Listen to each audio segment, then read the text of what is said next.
السلام علیکم ناظرین، میں ہوں آپ کا میزبان وقار احمد قریشی. میرے ساتھ اس وقت موجود ہیں میاں عثمان غنی صاحب. میاں صاحب، یہ ماسک کیوں لگایا ہوا آپ نے؟ ہم تو پی سی آر میں بیٹھے ہوئے ہیں. سر پی سی آر میں کون سا اسموک نہیں آ رہی، اس کے اثرات نہیں آ رہے جو فضائی آلودگی. گھر میں چلیں اتار دیتا ہوں آپ کے کہنے پہ. اچھا میاں صاحب، مجھے یہ بتائیں کیا خبر ہے آپ کے پاس اسموک کے حوالے سے؟ پنجاب حکومت کیا کرنے جا رہی ہے؟ آج پہلا دن تھا اسموک کی، ذرا تفصیل سے آگاہ کیجیے گا. ایسے وقار میں آپ کو ایک بات بتاؤں. آپ نے کہا پنجاب حکومت کیا کرنے جا رہی ہے. پنجاب حکومت کچھ بھی نہیں کر رہی. وہ کیسے؟ ہاں، وہ ایک نا شہباز شریف کے لیے ایک لفظ استعمال کبھی ہوا تھا، شہباز اسپیڈ.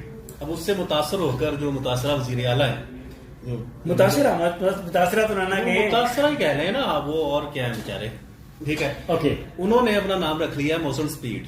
کام ویسے وہ بہت زبردست کر رہے ہیں، میرا آپ کا اختلاف ہوگا اس کے اوپر. اچھا ویسے ایک اور بات بتاؤں آپ کو. جی. یہ اب شاید کوئی جو لیگل ہیں یا ایکسپرٹ